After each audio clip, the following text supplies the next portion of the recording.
Kwa majina yangu ninaitwa Sara Charles. Atukuzwe Mfalme Zumaridi.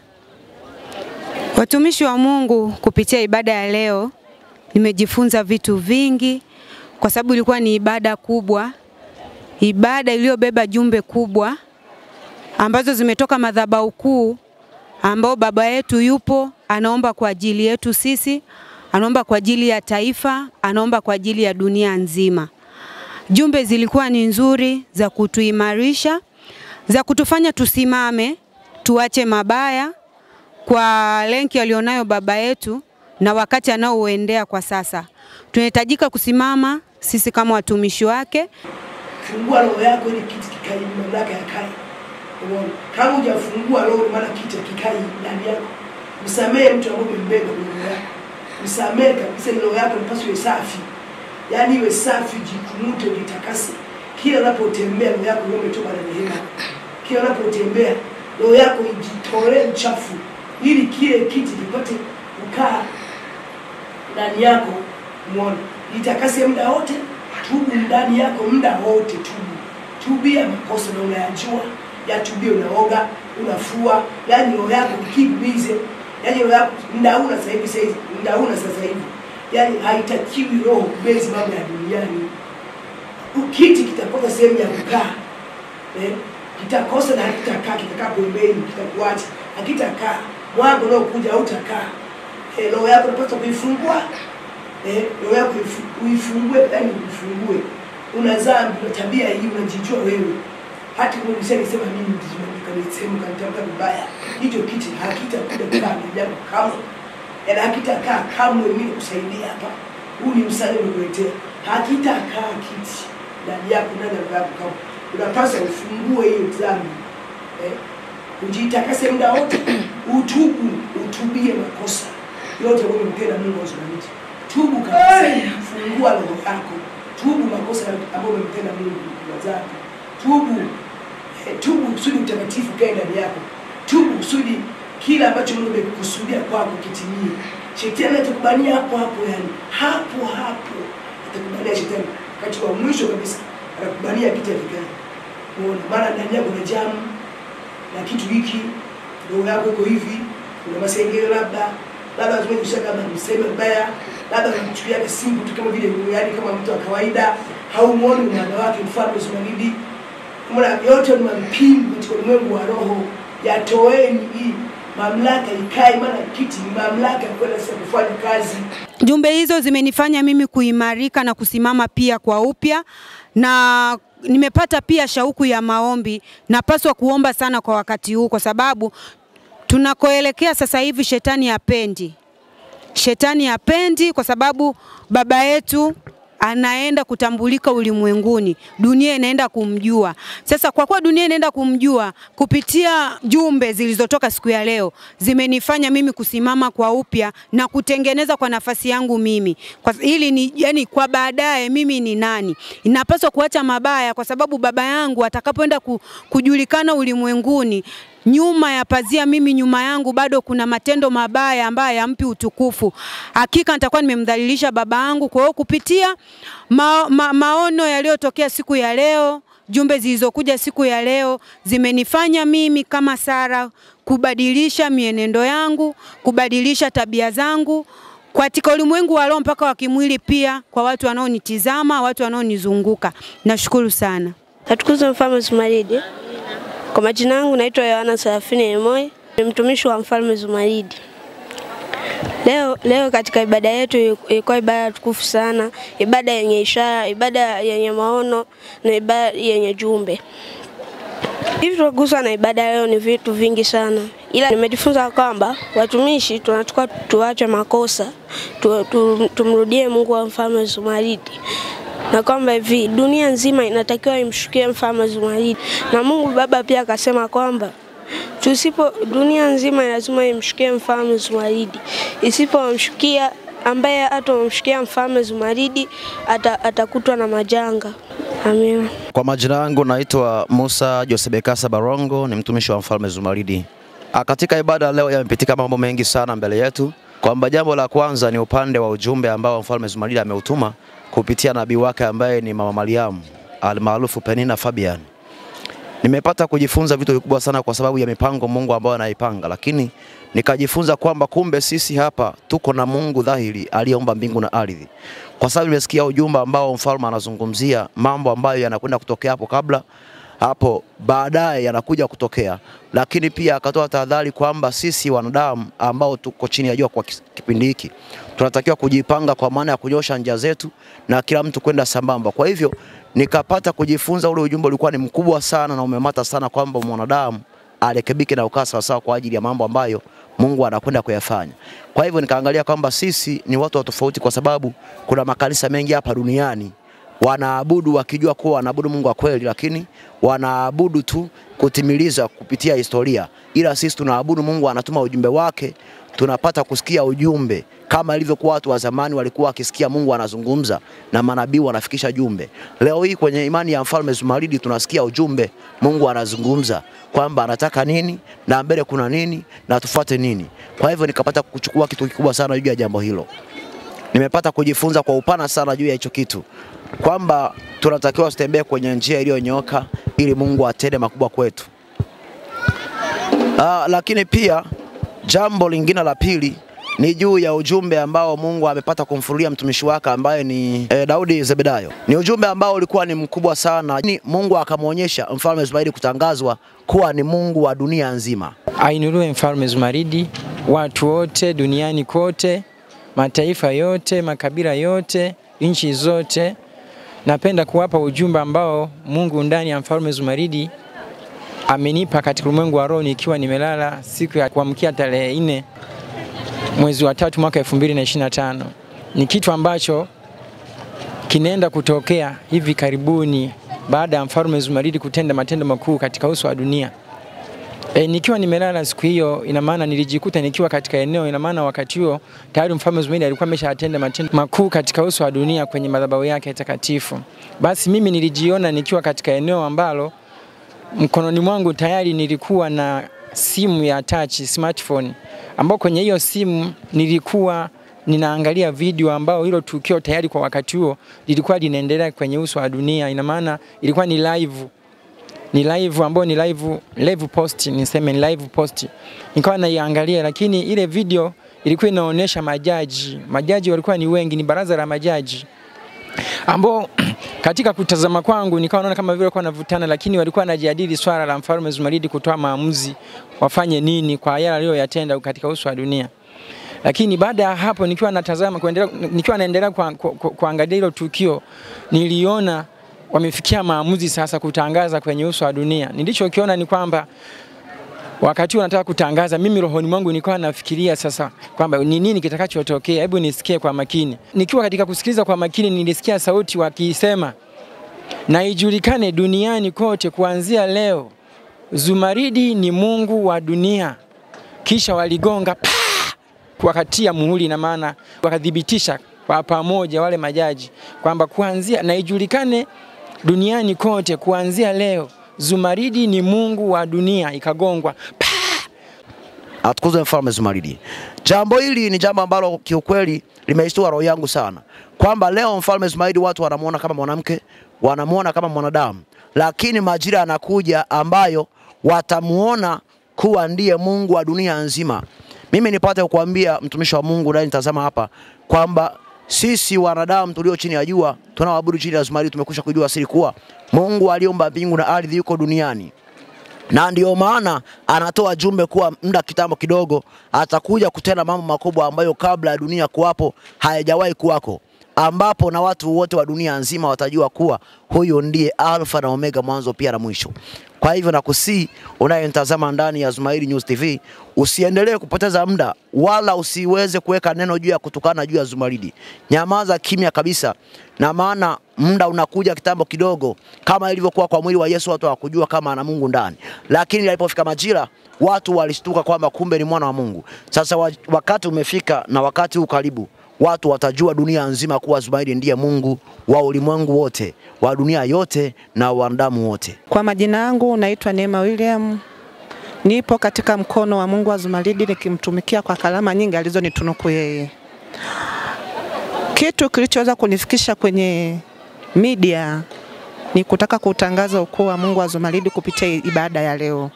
Ibada ya leo hakika ilikuwa ni ibada yenye utukufu. Ilikuwa ni ibada yenye kuzizima. Na kutofautisha hata tukitoka nje ya utukufu uliokuwepo leo, tumekuja kwenye mafundisho Baba leo tutumie kutumia voice. Hakika Baba kupitia voice yake Mungu wa Zumaridi alotutumia kanisa. Hakika Baba yetu anadhihirisha upendo wake juu yetu jinsi ulivyo mkubwa. Ukizingatia yeye tayari ameshatunukiwa na Mungu wake, kila kitu tayari kiko ndani yake. Lakini ameenda katika madhabahu kumlilia Mungu wake kwa ajili ya uzao wa kwanza. Hakika nimejifunza kitu kikubwa kutoka kwa babangu Mungu wa Zumaridi. Anatamani baba yetu avuke nasi uzao wake wote wa kwanza. Maana sisi ametufanya kuwa mashahidi wake wa agano lake. Maana sisi ametufanya kuwa watumishi, na ndio maana baba yetu anapambana, anatuonya katika maonyo ya dhambi tulizonazo, tutengane na hizo dhambi ili tuweze kuendana naye. Na hata maombi anayoyafanya katika mlima, nasi tukajiungamanishe naye kwa utakatifu wa kuacha maovu tulionayo na kuendelea kufua kalama zetu na kuendelea kutii sheria za Mungu wetu ili tuweze kuendana naye. Mungu wetu hana upendeleo. Mungu wetu haangalii rangi. Mungu wetu ni wa kila mtu. Na ndio maana baba yetu ameacha hekalu lake, ameenda katika mlima kwenda kulia na Mungu wake kwa ajili ya sisi watoto wake wa kiroho. Kwa hiyo sisi kupitia ile voice baba anatuonya, anatuelekeza ni namna gani tutembee katika nyayo zake, ili kesho yetu ikawe kesho ya amani, ikawe kesho yenye vicheko na isiende kuwa kesho ya vilio. Na ndio maana baba yetu haachi kututumia jumbe, haachi kutulilia katika madhabahu ya Mungu wake. Na kupitia voice aliyotuma leo Mungu wangu Zumaridi, hakika imenitoa sehemu na imenipeleka sehemu. Na baba yetu kila nilipomjua babangu Mungu wa Zumaridi hakuwahi kunena jambo likakosa kufika. Na baba yetu anasema tayari ameshafika duniani. Ninaamini kupitia yale yaliyopitika nyuma, kila alichokuwa kitamka baba tumekishuhudia, tumekiona na tumekisikia. Na hata hili la kuacha madhabahu yake kwenda katika madhabahu ya Mungu wake, kwenda kutulilia sisi uzao wa kwanza kwa ajili ya dunia nzima, hata kwa watumishi ambao anategemea kwenda kuwatoa, kwa upande wangu mimi nina asilimia zote. Kiukweli baba yetu hajawahi kutamka jambo likawa si la kweli. Hata hili ni la kweli. Ninaamini katika yote yanayopitia katika jumbe zake, jumbe za manabii wake, na hata yeye mwenyewe wakati mwingine kutufuata na kutuelekeza. Hakika baba yetu amefika na kile anachokiambia kanisa na ndivyo ilivyo.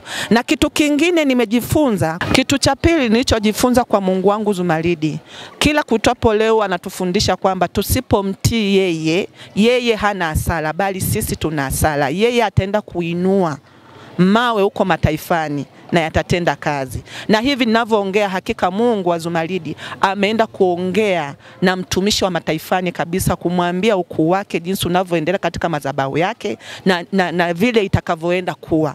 Hakika kupitia hata hivyo baba bado anazidi kunonesha kwamba yeye hajashindwa kufanya jambo lolote hapa chini ya jua, isipokuwa sisi ni kwa neema yake tu, hata kuturudia, hata kwa kutuonya, hata kutufundisha, hata kwa kutupa tekniki ya kwamba kila kinachokuja mbele yetu tukasimame katika roho na kweli kumdai yeye aje ndani yetu.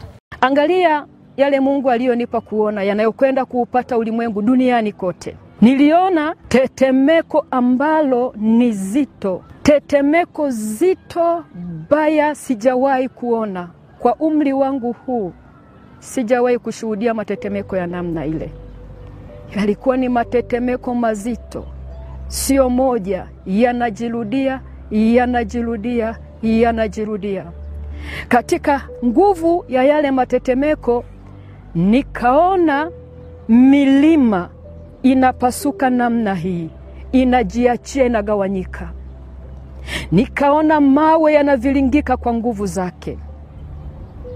Nikaona nyumba zinafunikwa. Nikiyatafakari yale maono, nikiuona mji wa Mwanza ulivyokaa, nasikia huzuni. Hawa watu wataenda wapi? Maana matetemeko haya ni kila mahali, ni duniani kote, yatapiga na hayako mbali. Kwa nikaona ile milima inapasuka kwa nguvu zake.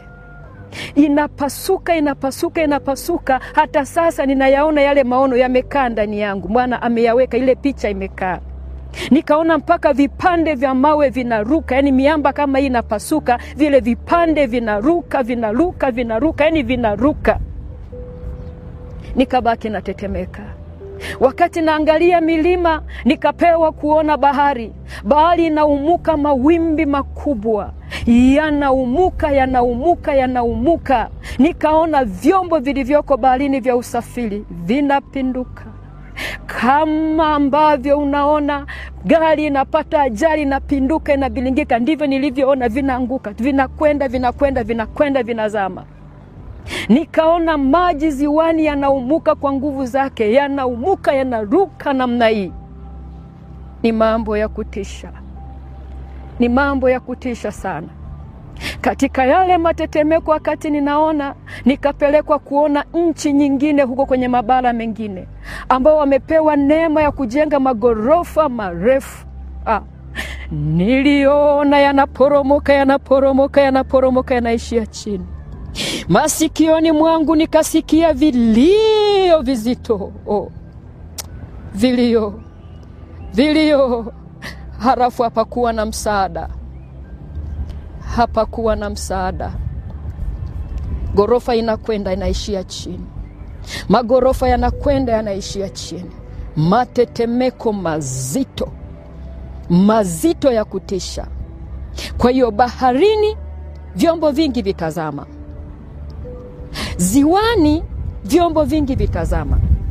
Nikaona, nikapewa kuona, hata sasa hiyo picha naiona mbele yangu. Nikaona wale waliotengeneza reli za chini zile. Nikaona treni inakwenda, inakwenda, inakwenda, inaishiria. Ni vilio kila mahali, ni vilio vizito kila mahali. Mambo haya yanatisha sana, yanatisha, yanatisha. Kisha nikaona giza, giza zito, giza zito, zito. Katika hali hiyo yote, nikapewa kuona ya kwamba wanasayansi, wanajiolojia na wataalamu wote watakusanyana kila nchi kutafuta kujua haya mambo yakoje. Atukuzwe Mfalme Zumaridi, mamlaka ya Mungu chini ya jua.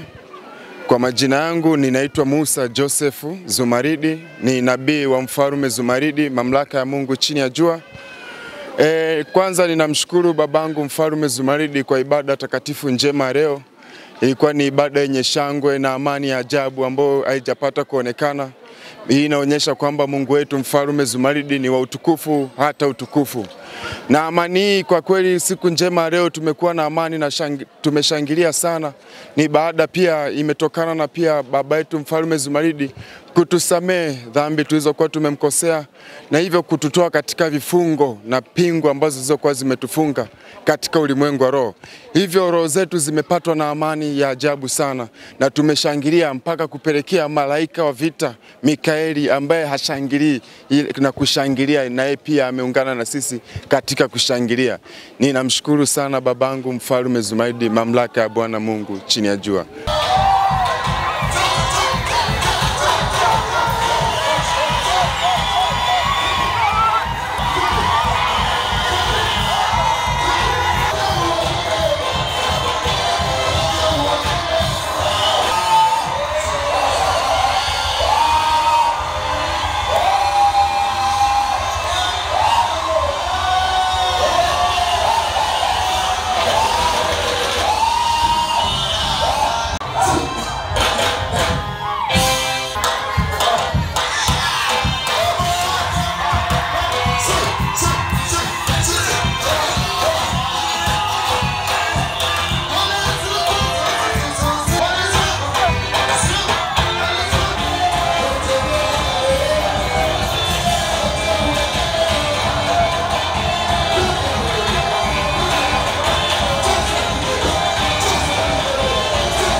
Atukuzwe Mfalme Zumaridi, atukuzwe baba yetu, Mungu wetu chini ya jua. Kwanza kabisa namshukuru Mfalme Zumaridi kwa kunipa neema siku ya leo na tarehe ya leo kushika hata hii maiki. Majina yangu ninaitwa Neema Enrico Federico. Katika ibada ya leo ilikuwa ni ibada kubwa, ibada kitofauti, ibada iliyokuwa yani ilikuwa na utukufu mkubwa sana.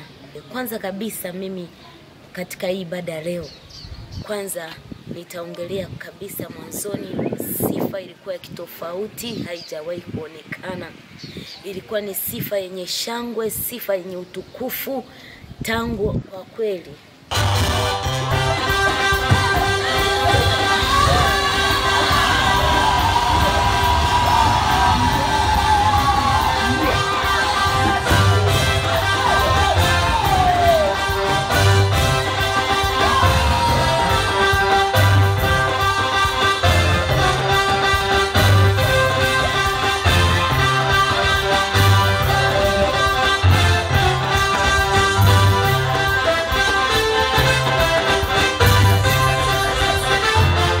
Ibada ya leo imesimamia jumbe kwamba sisi wana wa Mfalme Zumaridi uzao wa kwanza katukomboa Zumaridi ili tuende kutenda kazi yake.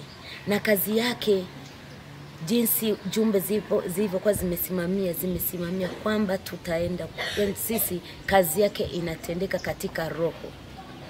Na ujumbe huo umekuja kwamba sisi tujifunze ni namna gani ya kukaa katika roho na kwenda kutenda ile kazi ya Mfalme Zumaridi katika roho. Wewe wa rohoni. Na kama ni wa rohoni lazima nikufundishe mbinu ya rohoni ili uendako ufaulu uweze. Uinue kilema uweze. Utabiri uweze. Mataifa kukimbilie. Uwe na nguvu ya Mungu ndani yako muda wote unatembea. Itakuwa kusimamia katika kazi yako. Hautakiwi kupoa. Lakini mtu ambaye anapoaga muda wote anavamiwa kidogo. Lakini mtu ukiwa hivi hauvamiwi. Hauvamiwi, yani huwezi kuvamiwa. Uvamiwaje? Utavamiwaje? Lakini kama mtu unataka kufa roho yako mteka zibiko na kitu kwa hiyo sasa. Roho inaenda kufanya kazi. Hatuwezi kufanya kazi. Mwili una support tu, lakini kikubwa mzigo mzito kwenda kufanya kazi mtaifani ni rohoni. Rohoni. Ndio ndio kufungua roho yako. Fungua roho yako katika kikali. Fungua roho yako utawala wa Mungu kali ndani yako. Fungua roho yako kiti kikali ndani yako kitakachokuongoza. Fungua roho yako mwanga ukae. Fungua. Jifunze mambo ya rohoni. Uwe mtu wa rohoni ili ukafaulu. Lakini kama utakuwa mtu wa rohoni, hauwezi kufaulu. Hauwezi kushinda. Hautamwona Zumaridi kwa rohoni wako mwilini. Utatengeneza maajabu. Zumaridi kwa rohoni wako mwilini. Utafanya maajabu. Utatabiri mataifa. Utaweza kuhubiri. Utahubiri. Lazima upate nguvu ya kuhubiri. Na nguvu lazima uwe mtu wa rohoni. Ili roho itembee. Ili utukufu wa Mungu utembee. Nguvu ya Mungu itembee. Mataifa yapone.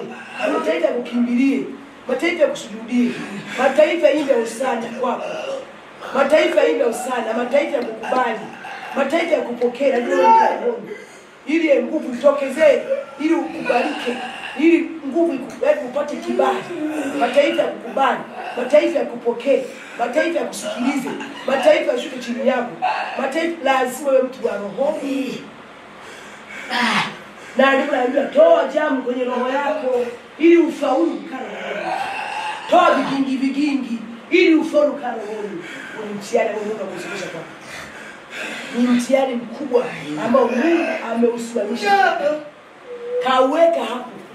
Mungu asifiwe. Fuatilia chaneli yetu ya YouTube kupitia Zumaridi News TV.